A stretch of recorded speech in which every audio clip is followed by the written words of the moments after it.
everyone! In today's video, I really want to tackle a topic that I think is very important right now, and that is books that will make you smile and make you happy, hopefully will make you laugh, or any of these types of things, anything but cry and be sad. Because in these challenging times, we need entertainment that gives us good emotions. So that's what I'll be talking about today. I prepared a list of books that for me were great in lifting my spirits and my mood and are my comfort reads.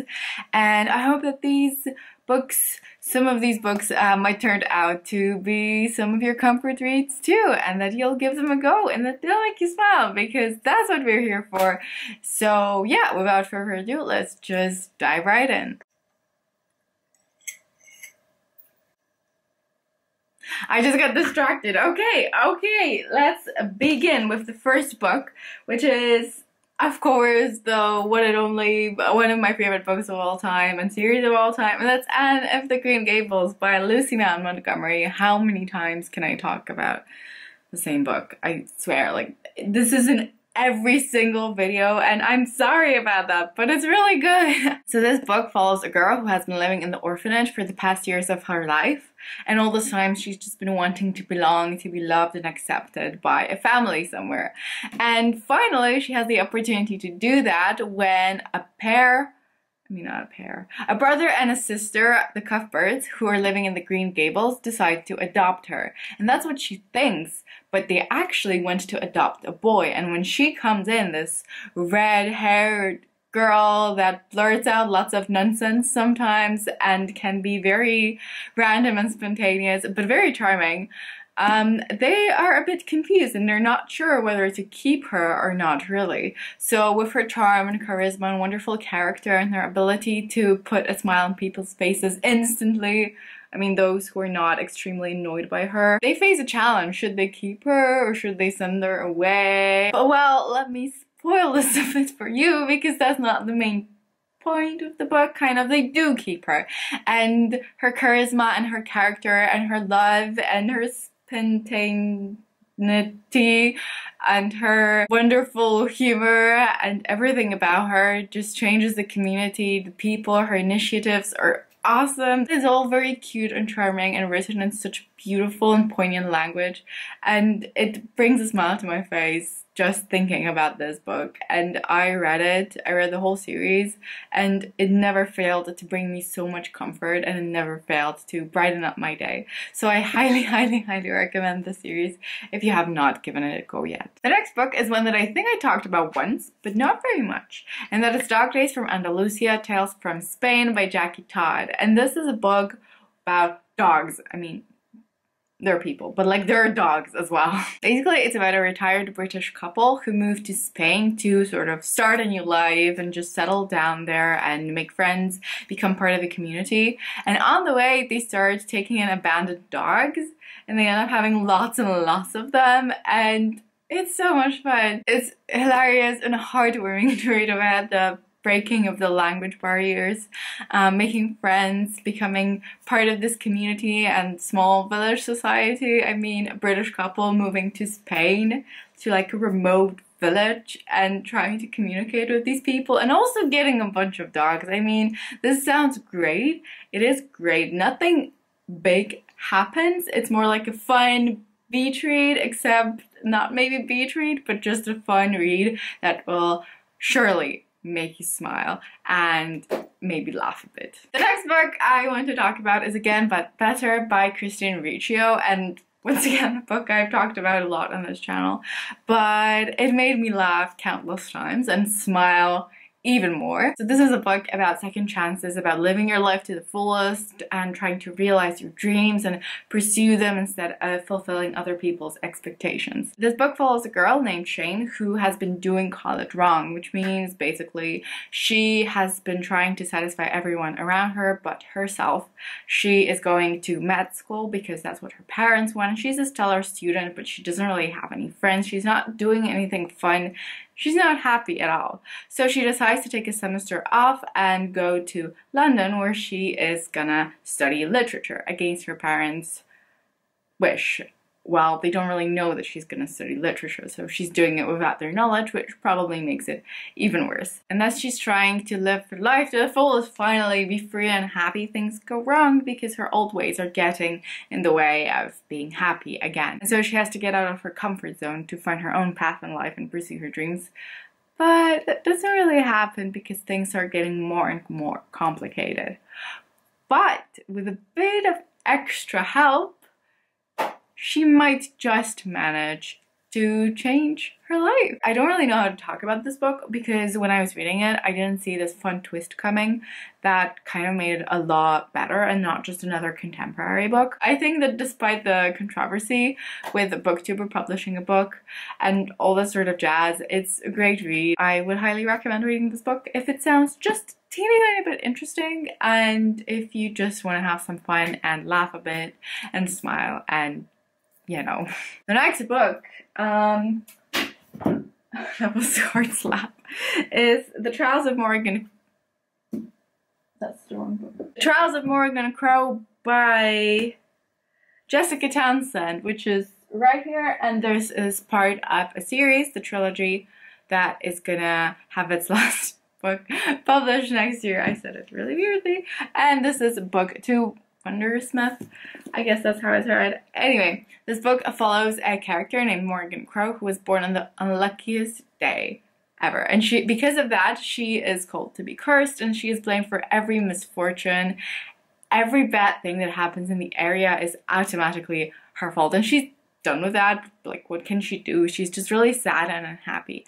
And part of the curse is that she is going to die on the day of her 11th birthday. But when the day arrives, a mysterious guy named Jupiter North turns up out of nowhere and changes her life as he takes her to Nevermore, which is a magical, mystical, and wonderful city where she is set to compete against tons, like hundreds of kids, and she has to find her own talent, a unique thing about her that will make her stand out, and thanks to it she will be able to join the exclusive, amazing, great organization, the wondrous, however it's pronounced, society that is super important there and gives you a lot of benefits, and that's actually really, really cool. But she can't seem to find that thing, and without their own unique talent she can't stay in Nevermore and she has to die, I guess. I don't know. This was so much fun to read. I highly recommend it. It's fantasy, but I think you can enjoy it even if you're not very much into fantasy because it's just so heartwarming and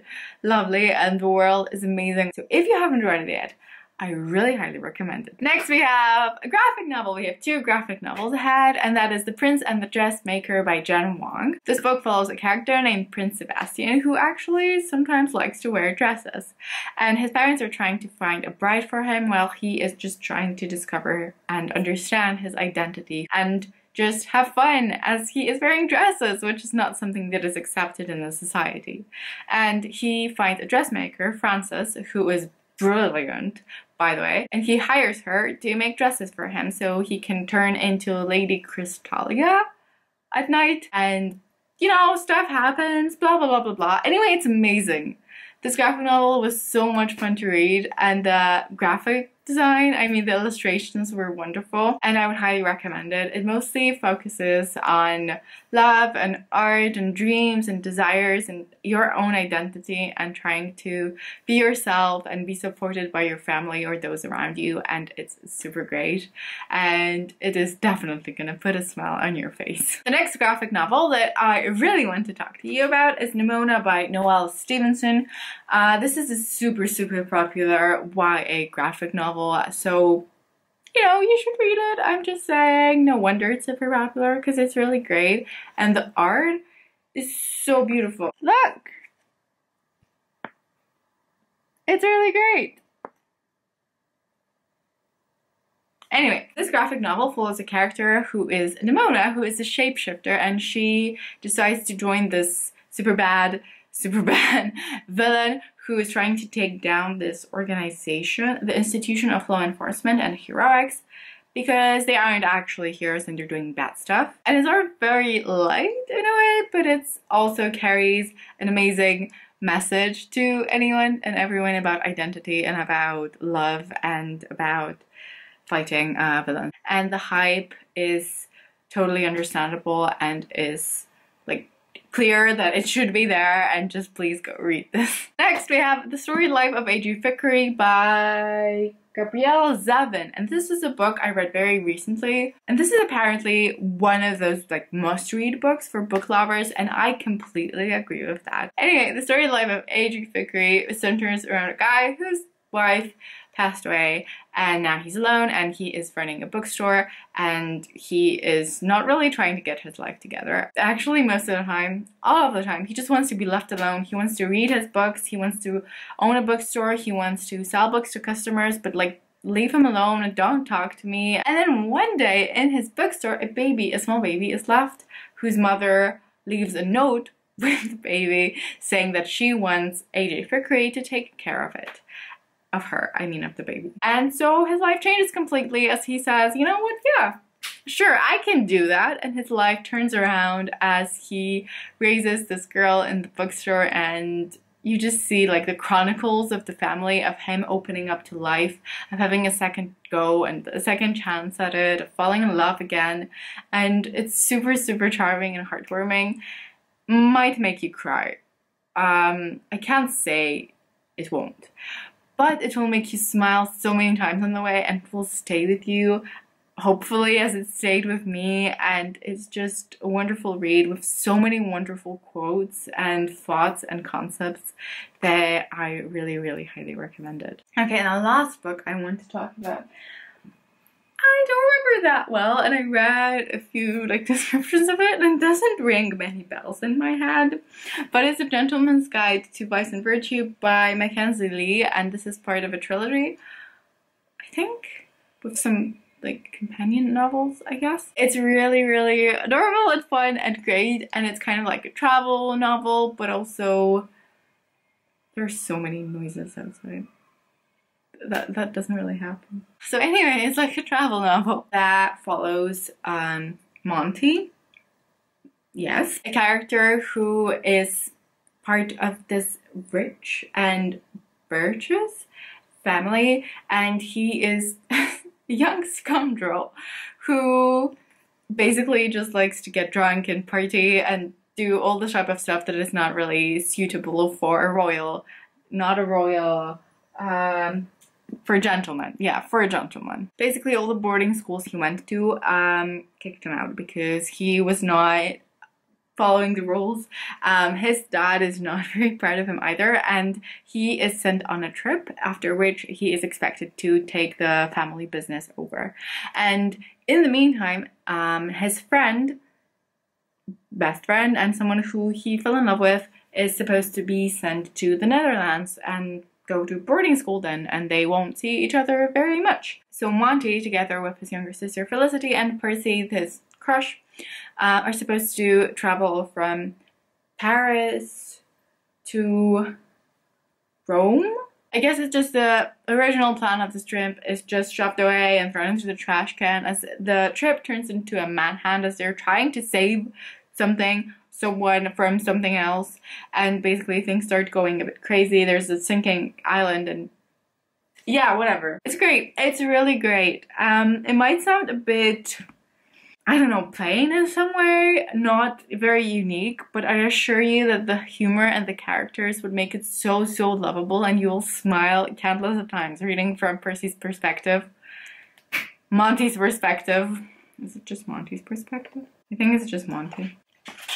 Yeah. I really recommend it if you're a fan of slightly romantic contemporaries, but even if you're not, because I am not at all, and I still loved it, then I recommend it if you like some travel stuff together with funny dialogue and hilarious descriptions and a lot of humor and a lot of sarcasm and a lot of unexpected twists and turns that might not really make much sense to you, but are very, very fun and very much in place. So these are all the books that I think I wanted to share with you. I really hope that if you pick up at least one of those, or at least if you add them to your TBR and finally pick them up one day, they will make you smile. I hope you guys enjoyed the video. I hope you're doing well and staying safe, and I hope to see you very soon in the next video.